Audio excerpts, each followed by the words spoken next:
All right, we are okay. Today's episode, Level Up REI podcast. We have got my friend, business partner, mentor, all the above, the one, the only, Tony Basset from the Danbury Company, right here in Toledo, Ohio, as well as southeastern Michigan. Tony, how you doing today, buddy? Good morning. I'm doing well. Thanks for having me. I appreciate it. Absolutely, man. I tell you, this is one of our first episodes, and the reason we want to do this is the goal for our podcast is to share as much useful information, real information with no BS, no fluff, that agents, clients, buyers, sellers, investors can take the information we share and go implement it and use it in their lives today. That's the end goal. So Tony, what we're going to do today is, why don't you introduce yourself and how you got started in real estate, maybe what life was like before real estate. Oh boy. All right. So we're going back 22, 23 years. My name is Tony Basset. I am a lifelong Toledo resident, graduate of the University of Toledo.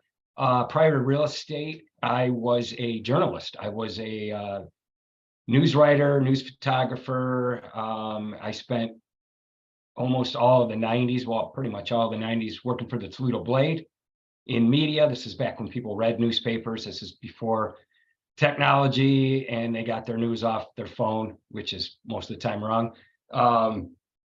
And I was just prior to all that, I'd come from a family of entrepreneurs. My father was a school teacher at Start High School, the old Walbridge Elementary School. Since he had 4 kids and I'm the youngest, teacher salary didn't really cut it.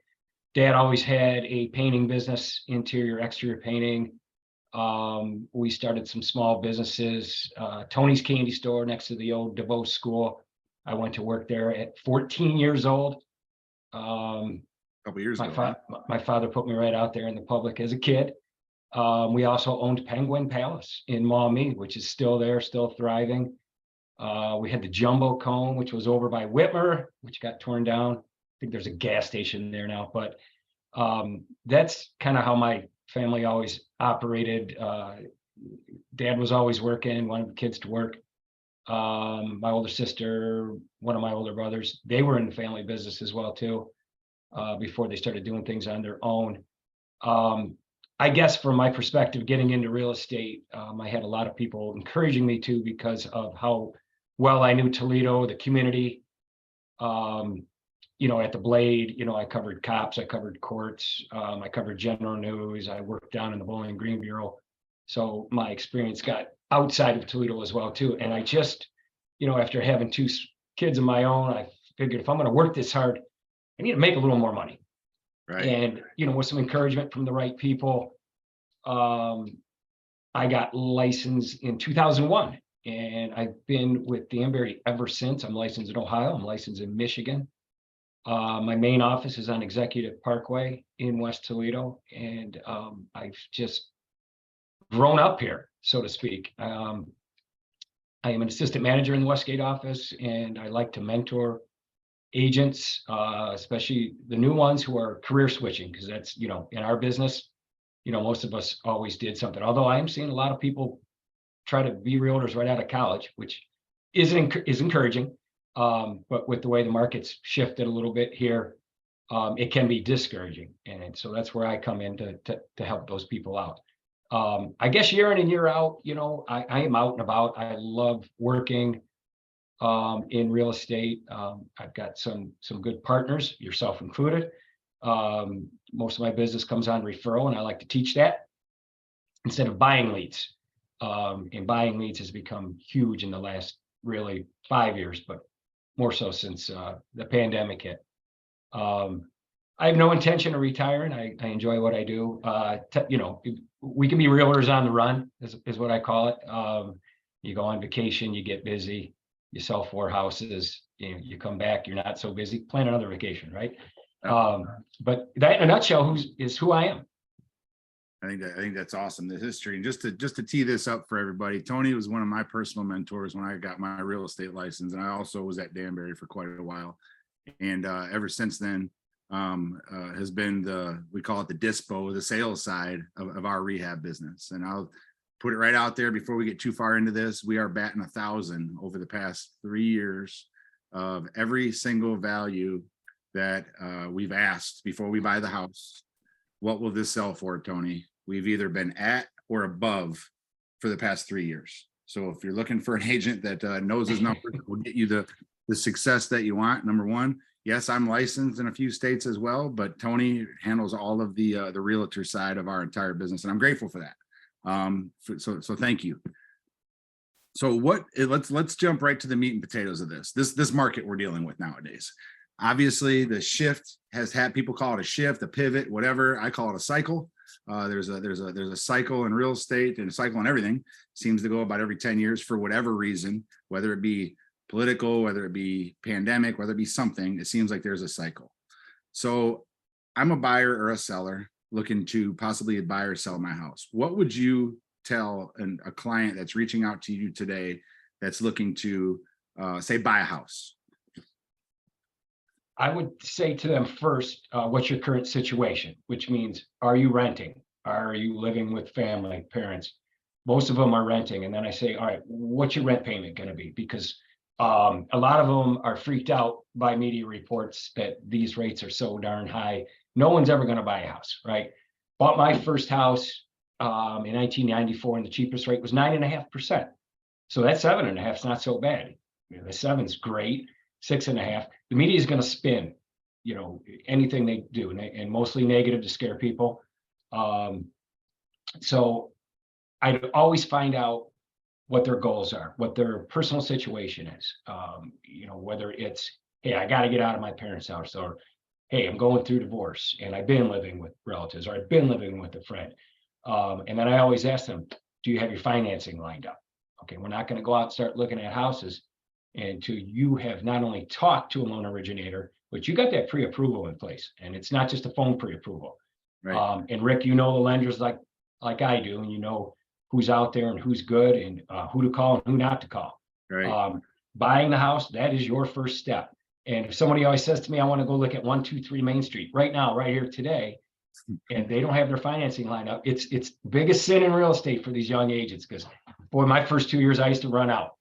And we'd write offers, and all of a sudden I'd get a call from this loan originator says, well, they didn't give me their W-2s and they didn't give me this, and now I just got them. And guess what? They're 12 more months. Yeah. They got a collection. So that is always the first conversation with somebody that just wants to buy a house. And once they're there, then I explain what the market's like. Okay, so it's like, all right, I'm up to 150 grand, and I want to live in A area, B area, C area. And I let them know, okay, here's what's going on. Here's what's active, because we are at an all-time historic low on our inventory. So Yes. I let them know, you're gonna run into competition. Toledo proper, suburbs, rural areas, Southeast Michigan, out in the sticks, you're gonna run into competition. There's still way more buyers than properties to be sold. A lot of buyers have been in this mix 6 months, 1 year, over 1 year. They've written offers and gotten beat. And they're coming up with creative ways to get these homes. Parents buying cash for them, so they don't have to get the loan. Buyers pay parents back. I'm seeing that over and over again in the last 2 to 3 years. Buyers who have a little bit more money than they need, like more than their down payment and more than their own closing costs, I tell them, you're going to be writing above list price, and you're going to be flirting with a low appraisal, meaning the house was at 150 grand. They wrote 175. In my mind, I'm thinking it could appraise at 160. Do you have extra money to bring to that seller that's in addition to your down payment or your closing costs? And we're still seeing that. That helps get a house. I don't like the waiving inspections thing. Although there's a little bit of ways around that. If you're a smart buyer and you listen to your smart agent, kind of bringing somebody in before you write the offer. Right. A quick look, make sure that foundation's good, make sure that HVAC is okay, make sure that roof's good. Most people that are buying a house, you shouldn't be buying these ones that need major work. Those are the big ones. So, in a nutshell, those are my first conversations with new buyers.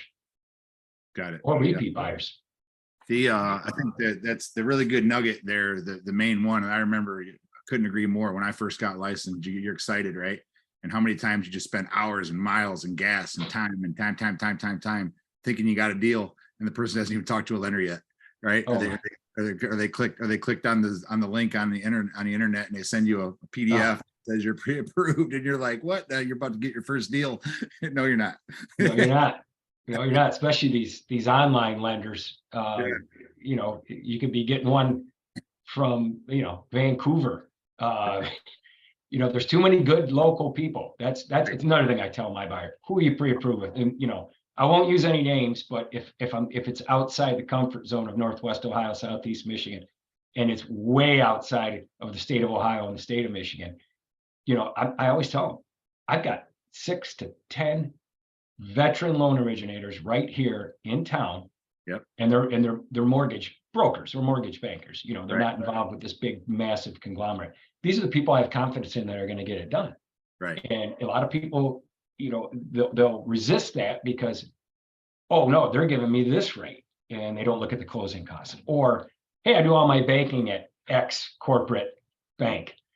X corporate bank does savings, does checkings, does investments, does boat loans, does car loans. And by the way, we do home loans. Do home loans. But our originators don't answer the phone on the weekend. So Yeah. it's a little mix of all that. So you just said a couple things there that I want everybody to catch on to. So how do you feel about relationships in this business and local relationships?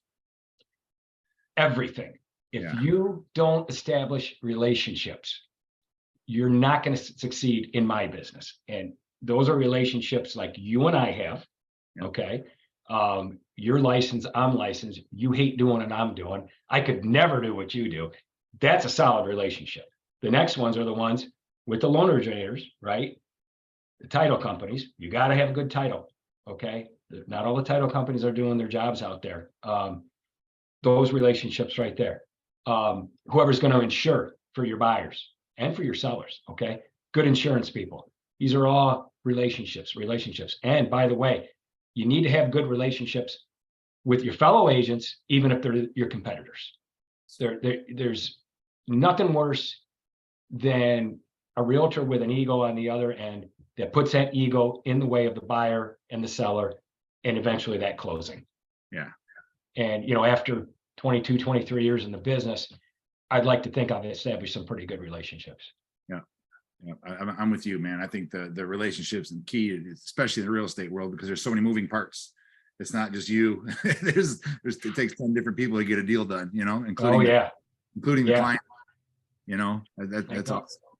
So 20 some years. So what would you say if they're, so the rates are a little higher than what they were a couple years ago, and the media is just hammering that. And the talk of the industry around the country is the reason there's low inventory is because people don't want to sell their homes and go buy another home at a much higher interest rate when they're locked in at 3, 4, 5%.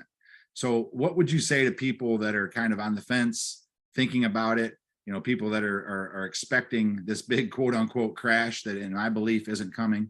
And what would you tell those people that are really paying attention to what the media is saying? I would first and foremost tell them to stop looking at media reports every day, 5 to 6 times a day, because they're in everybody's face. And it used to not be like that until we got technology, until we had internet and the internet explosion and social media explosion.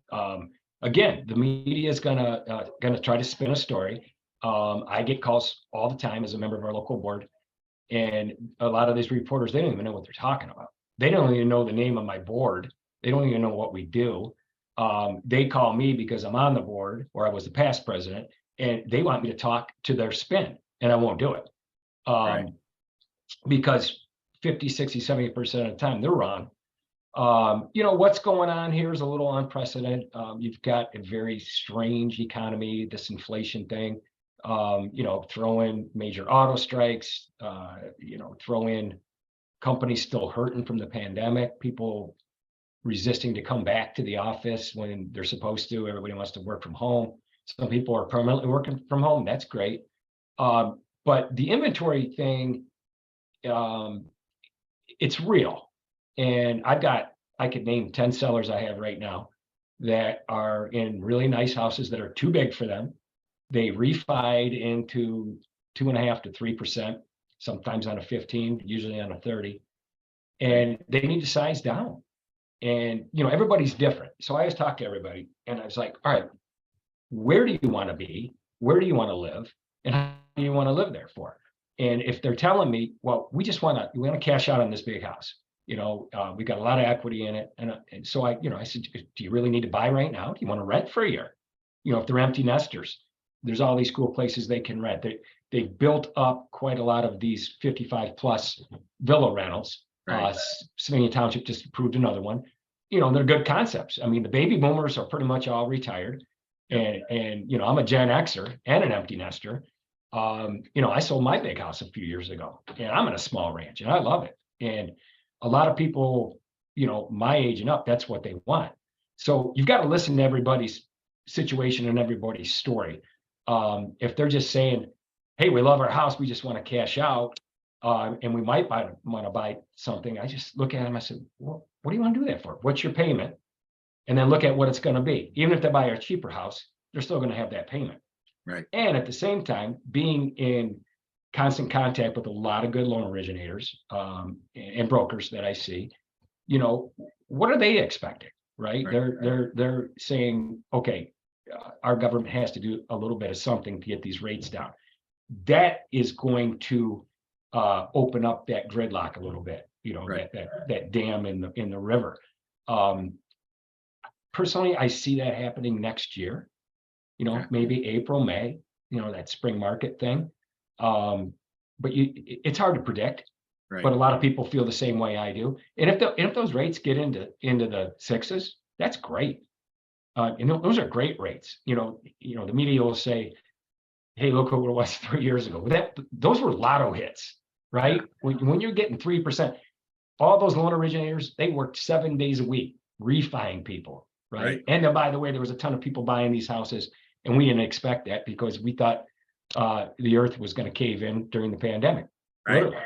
We really did. And everything like this. Yeah. And so now values, I think, they're going to be here to stay. I'm like you. I don't believe there's this crash thing. There's no bubble. Right. That 2007 through 2009 thing, that was a bubble. But that was for different reasons. Right. And that's because they loaned money to everybody that shouldn't have gotten a loan. Right. No skin in the game, no down payments, economy shifted, people got laid off, homes went back to the bank. Right. Everybody that's been buying, they've been debt qualified. Yep. You can't do that predatory lending. You can't do that high interest rate, high closing cost stuff. You can't loan 115% out to somebody that says, oh, we're going to do the rough and they go on vacation with it. So we're just in an interesting time. It's a shift. Fortunately, I think time's flying, and we're towards the end of the year here now. The government's trying to do stuff and avoid shutdowns, but this is one of the biggest things they got to tackle. Right. And I've seen a lot worse than what's going on now. I don't think this is a negative market at all. This is a shift. People are still buying, and people will start to sell more. Okay, good. That's good. That's good to know. It's I'm with you. I agree on all of it. We're immersed in this for 12 hours a day, every single day of our lives, and I'm with you. I think that it's a very basic economic supply and demand, right? There's not supply, so there's high in demand. And eventually, when people just kind of level off and things go, people freak out right now. Not to get political, but the government and the media control the way that people think. Unfortunately, that's just the way it is. And I think that things are going to level off going into the next year, and we're just going to keep on rolling. Good. So let's shift it a little bit. A lot of the people that follow are real estate based and investor based, more heavily on the investor side of things right now. What would you tell? There's a lot of people in the investor world all over the place that are the mindset is, oh my goodness, it's not, we don't want to rehab houses now because interest rates are so high, rehabbing. So there's two ways that people buy houses. There's markets where people, they gamble and they buy on what's called hopes of appreciation, thinking they're going to buy something today at X, and by the time they get done renovating it, it's going to be worth this because of appreciation, not because of the value add, because of the ARV is going to be higher because of the appreciation, which is what I tell people is the worst absolute thing on the planet to do. But then the people that are concerned with rehabbing houses thinking they're not going to sell because of the high interest rates, what would you tell them? Well, first and foremost, I would tell them to come learn from you in your investment classes, because you do an exceptional job and you tell the truth. Okay. And if they listen, things are good. But I have to tell you, there's a lot of homes in our market area, which major potential. And, you and I are identifying them, and we don't take the risks. Right. We don't subscribe to theory A that you just covered. Right. And I always tell you, I say, a brand new house, turnkey, is going to attract multiple offers Right. in this market, and it's going to sell. And even in a down market, when back when the homes were on the market, average 4.5 months, that rehabbed home, if it's done right, it's going to sell, and it's going to sell strong. Right. And you and I've been seeing this, God, really for going on like five years here. Pre-COVID stuff. And I tell everybody, I saw the market started getting better for sellers, really in 2018, Right. maybe late 2017. Things were not sitting on the market so long, and all of a sudden, hey, what? You got 2 offers? You got 3 offers? Okay, Yep. and then it went crazy. I think the most we ever had was 21. Yeah. Right? 21 offers on a house.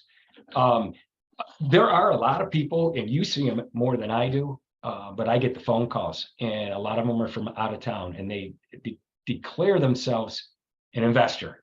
And I want to get this, and I want to get X, right? They have no idea.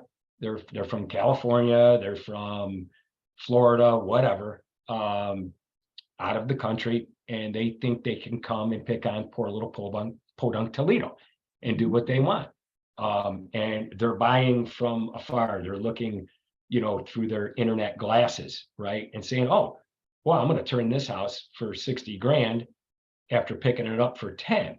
When I'm looking at the comps and saying, no, you might sell it for 20, Right. 25, and it's a very old house and it needs everything. And I wouldn't flip that house. Yep.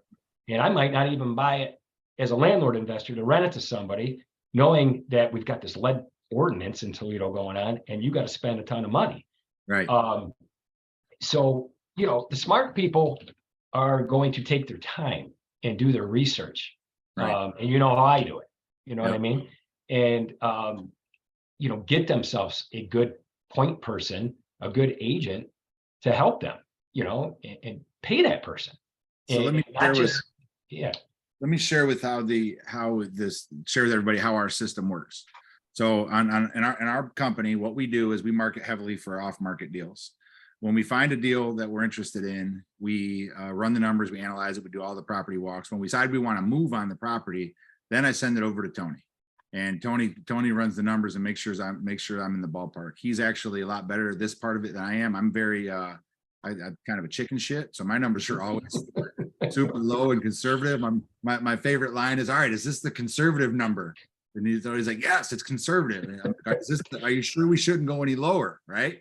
But that's what keeps us in the ballpark. So the system works is you market for the property, you handle all the front end stuff. Once you decide you move on the property, you always confirm your numbers with your agent, your business partner, whoever's having the sale side of the property, because that's the person ultimately that's going to get rid of the property for.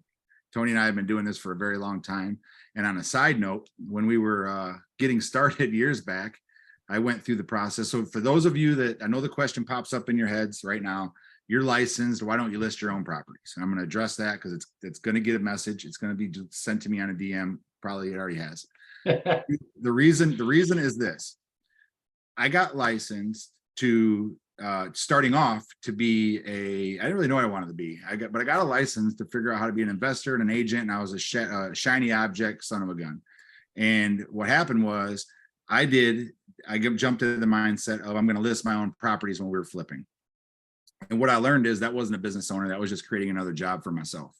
And that wasn't my expertise. My expertise was finding them, funding them, flipping them, and going and finding the next deal. So I actually stopped, tried listing my own properties for a little while, ended up losing money, losing deals. I had to come crawling back to Tony and apologize and realize that that this is a good fit, and we've been doing this ever since, I don't know, years ago. So when that question pops up, well, wait a minute, this guy says he was licensed and he still has an agent. I don't get it. That's why, right? That's why you want to have a professional that does this day in and day out, actually dispoing, we call it dispoing, selling your properties for you. Let me answer that question right there. So what's your experience of working? Here you go. I'm put you out there, Tony. What's your experience on working with real estate investors, the ones that operate it professionally and the ones that maybe need a little bit of guidance along the way? The ones that need a little bit of guidance, you usually can tell in your first conversation with them, whether it's in person or on the phone, how serious they are, and maybe have that passion to do it, and then how smart they might be. And I would tell you, maybe 1 out of 10 prospective investors that I talk to are actually going to do it the right way, because they have their own ideas and they don't listen to the professionals. They don't put their systems in place. Okay, you've got those systems, not only with me, but your title, your crew, right? Everything's systematic. And when you bend away from that system is when you're taking the risk and ultimately that failure. And that's a financial failure.